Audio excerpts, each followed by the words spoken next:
નમસ્કાર વિદ્યાર્થી મિત્રો, આજે આપણે કોષ દિવાલ ની ચર્ચા કરીએ. તો કોષ દિવાલ એ ફૂગ અને વનસ્પતિના કોષની બહારની બાજુએ આવેલી નિર્જીવ અને દ્રઢ રચના છે.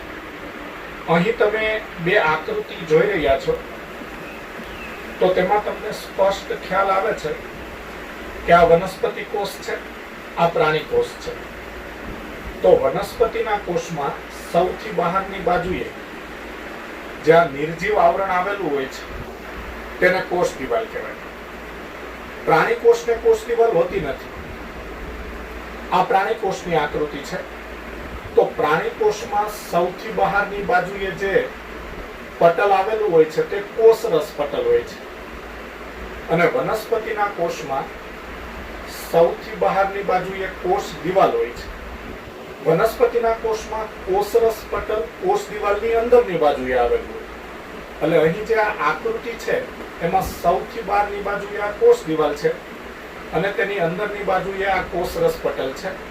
જ્યારે પ્રાણી કોષમાં સૌથી બહારની બાજુએ કોષરસ પટલ હોય, કારણ કે પ્રાણી કોષને કોષ દિવાલ ન હોય.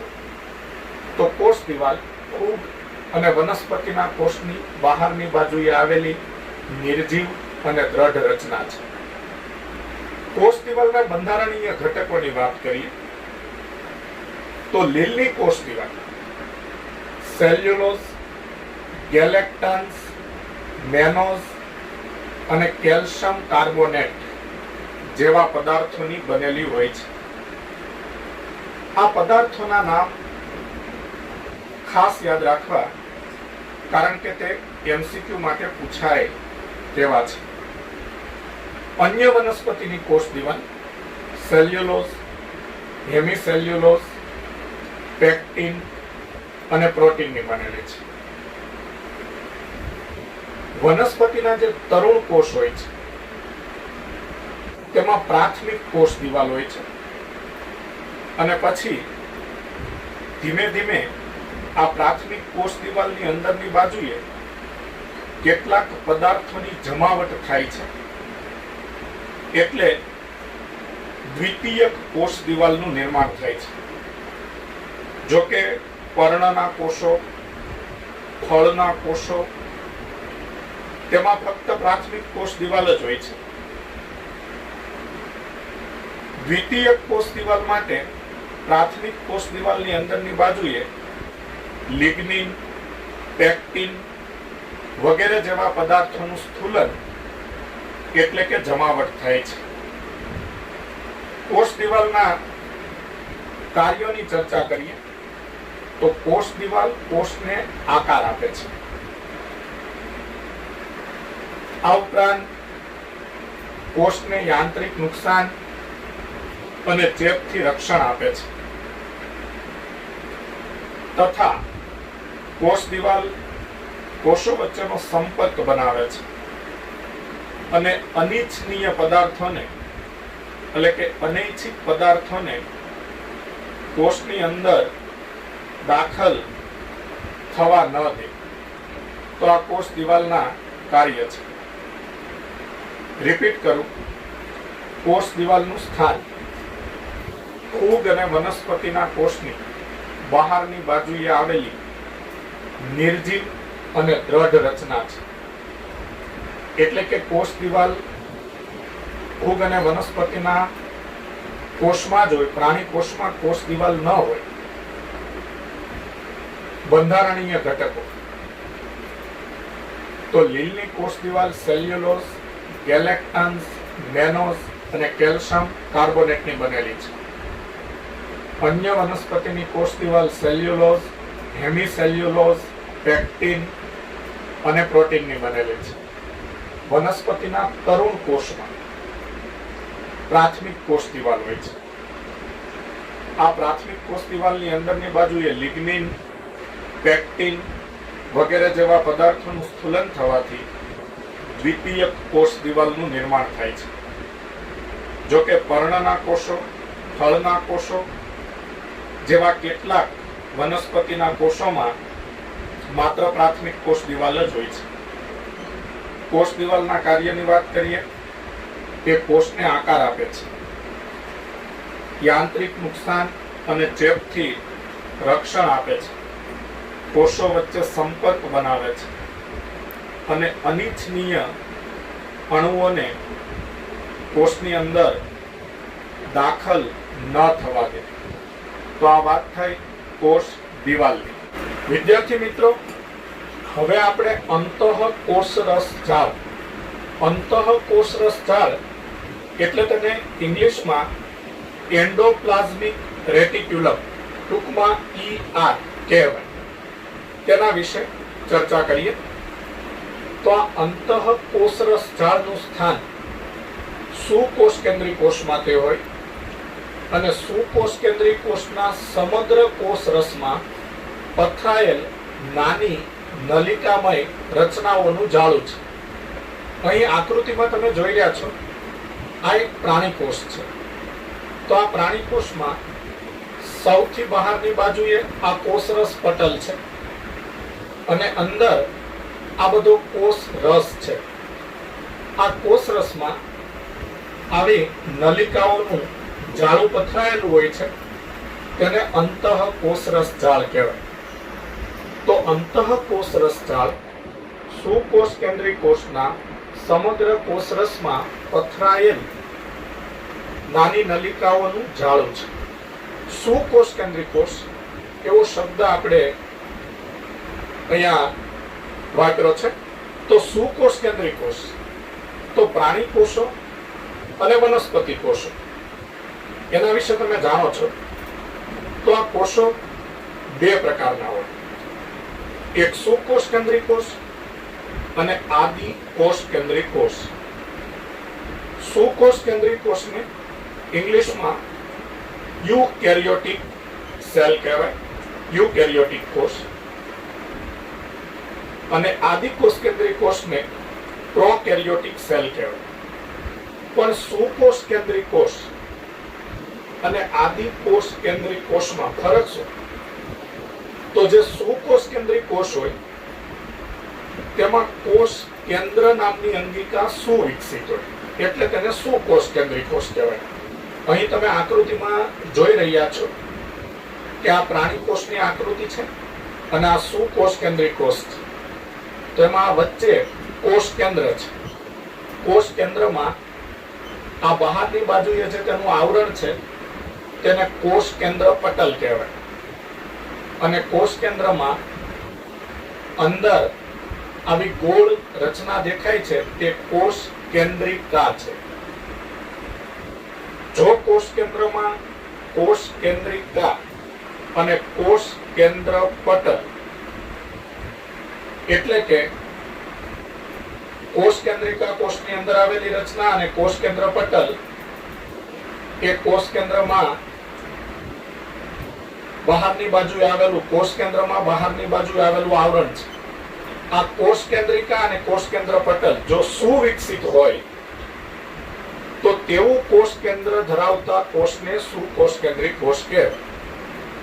અને જો કોષ કેન્દ્રમાં કોષ કેન્દ્ર પટલ અને કોષ કેન્દ્રિકા સુવિકસિત ન હોય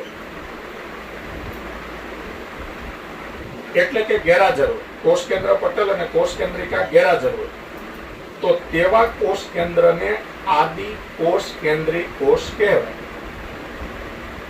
કુદરતની જીવસૃષ્ટિમાં બધા બેક્ટેરિયા આદિ કોષ કેન્દ્રી કોષ છે અને વનસ્પતિના કોષો અને પ્રાણીના કોષો સુકોષ કેન્દ્રી કોષો છે. ટૂંકમાં રિપીટ કરું, સુકોષ કેન્દ્રી કોષ એટલે કોષ કેન્દ્રમાં કોષ કેન્દ્રિકા અને કોષ કેન્દ્ર પટલ આવેલો હોય એટલે કે કોષ કેન્દ્ર સુવિકસિત હોય, તેને સુકોષ કેન્દ્રી કોષ કહેવાય. અને આદિ કોષ કેન્દ્રી કોષ એટલે તેમાં કોષ કેન્દ્ર સુવિકસિત ન હોય એટલે કે તેમાં કોષ કેન્દ્રિકા અને કોષ કેન્દ્ર પટલ ગેરહાજર હોય. બેક્ટેરિયાનો સમાવેશ આદિ કોષ કેન્દ્રી કોષમાં થાય. વનસ્પતિ કોષો અને પ્રાણી કોષોનો સમાવેશ સુકોષ કેન્દ્રી કોષમાં થાય. અંતઃકોષરસ જાળ સુકોષ કેન્દ્રી કોષમાં હોય છે, પરંતુ અંતઃકોષરસ જાળ આદિ કોષ કેન્દ્રીય કોષમાં ન હોય. આગળ વધીએ અંતઃકોષરસ જાળની ચર્ચામાં. તો અંતઃકોષરસ જાળ બે પ્રકારની હોય છે. એક કણિકામય ઈઆર એટલે કે કણિકામય અંતઃકોષરસ જાળ અને કણિકા વિહીન અંતઃકોષરસ જાળ. કણિકામય અંતઃકોષરસ જાળને RER પણ કહેવાય છે. તેનું ફૂલ ફોર્મ થાય રફ એન્ડોપ્લાઝમિક રેટિક્યુલમ. અને કણિકા વિહીન અંતઃકોષરસ જાળને SER કહેવાય. તેનું ફૂલ ફોર્મ થાય સ્મૂથ એન્ડોપ્લાઝમિક રેટિક્યુલમ. RER એટલે કે કણિકામય અંતઃકોષરસ જાળ કોને કહેવાય? તો અહીં તમે આકૃતિમાં જોઈ રહ્યા છો કે આ અંતઃકોષરસ જાળ છે. તેની બહારની સપાટી પર આવી રિબોઝોમ્સની કણિકા હોય છે. રિબોઝોમ્સમાં કોષની એક અંગિકા છે. આ ચેપ્ટરમાં આગળ આપણે રિબોઝોમ્સ વિશે પણ અભ્યાસ કરીશું. રિબોઝોમ્સ એ કોષની પ્રોટીન બનાવવાની ફેક્ટરી ગણાય છે. એટલે કે કોષમાં પ્રોટીનનું સંશ્લેષણ રિબોઝોમ્સ દ્વારા થાય છે. એટલે જો અંતઃકોષરસ જાળની આ નલિકાઓ છે તેની સપાટી પર આવી રિબોઝોમ્સની કણિકાઓ હોય તો તેવી અંતઃકોષરસ જાળને કણિકામય અંતઃકોષરસ જાળ અથવા RER કહેવાય. તે પ્રોટીનનું સંશ્લેષણ કરે છે. પ્રોટીનનું સંશ્લેષણ કરે છે અને ઉત્સેચકોનું સંશ્લેષણ કરે છે. કારણ કે ઉત્સેચકો બધા પ્રોટીનના બનેલા હોય છે. તો પ્રોટીનનું સંશ્લેષણ અને ઉત્સેચકોનું સંશ્લેષણ કરવાનું કાર્ય RER દ્વારા થાય છે. રફ એન્ડોપ્લાઝમિક રેટિક્યુલમ દ્વારા થાય છે. બીજો પ્રકાર છે કણિકા વિહીન અંતઃકોષરસ જાળ. અહીં આકૃતિમાં તમે જોઈ રહ્યા છો આ અંતઃકોષરસ જાળ એવી છે કે એની સપાટી પર રિબોઝોમ્સની કણિકાઓ ગેરહાજર છે. રિબોઝોમ્સની કણિકાઓ નથી.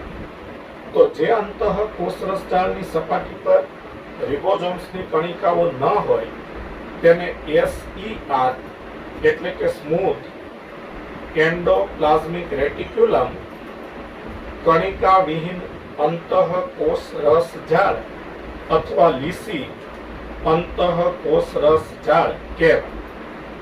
આ SER લિપિડનું સંશ્લેષણ કરે છે અને પ્રાણી કોષોમાં સ્ટીરોઇડ અંતઃસ્ત્રાવોનું સંશ્લેષણ કરે છે. તો SER નું કાર્ય લિપિડનું સંશ્લેષણ અને સ્ટીરોઇડ અંતઃસ્ત્રાવોનું સંશ્લેષણ કરવાનું છે. રિપીટ કરીએ અંતઃકોષરસ જાળનો ટોપિક. તો સ્થાન સુકોષ કેન્દ્રીય કોષના સમગ્ર કોષરસમાં પથરાયેલ નાની નલિકામય રચનાઓનું જાળું છે. સુકોષ કેન્દ્રીય કોષ એટલે જેમાં કોષ કેન્દ્ર સુવિકસિત હોય એટલે કે કોષ કેન્દ્ર પટલ અને કોષ કેન્દ્રિકા હાજર હોય. અંતઃકોષરસ જાળ સુકોષ કેન્દ્રિક કોષમાં હોય છે. પરંતુ આદિ કોષ કેન્દ્રિક કોષ એટલે કે જેનું કોષ કેન્દ્ર સુવિકસિત નથી, જેમાં કોષ કેન્દ્રિકા અને કોષ કેન્દ્ર પટલ ગેરહાજર છે, તેને આદિ કોષ કેન્દ્રિક કોષ કહેવાય. તેમાં બેક્ટેરિયાનો સમાવેશ થાય. આ આદિ કોષ કેન્દ્રિક કોષમાં અંતઃકોષરસ જાળ ન હોય. અંતઃકોષરસ જાળ માત્ર સુકોષ કેન્દ્રિક કોષોમાં જ હોય. વનસ્પતિના કોષો, પ્રાણીના કોષો એ સુકોષ કેન્દ્રિક કોષો છે. અંતઃકોષરસ જાળના બે પ્રકાર RER, SER. RER એટલે રફ એન્ડોપ્લાઝમિક રેટિક્યુલમ. તેની નલિકાઓની સપાટી પર રિબોઝોમ્સની કણિકાઓ હોય છે. તે પ્રોટીનનું સંશ્લેષણ કરવાનું કાર્ય કરે છે. SER એટલે સ્મૂથ એન્ડોપ્લાઝમિક રેટિક્યુલમ. તેની સપાટી પર રિબોઝોમ્સની કણિકાઓ ગેરહાજર હોય છે. તે લિપિડનું સંશ્લેષણ કરવાનું કાર્ય કરે છે અને પ્રાણી કોષોમાં સ્ટીરોઇડ અંતઃસ્ત્રાવોનું સંશ્લેષણ કરે છે. તો આ વાત થઈ અંતઃકોષરસ જાળની.